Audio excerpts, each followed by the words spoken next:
ஏழு ஜென்ம பந்தம் மனைவி என்பது, இதில் நீ வேறு நான் வேறு யார் சொன்னது?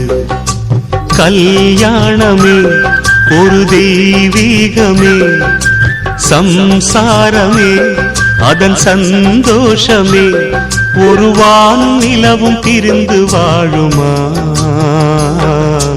ஏழேழு ஜென்ம பந்தம் மனைவி என்பது, இதில் நீ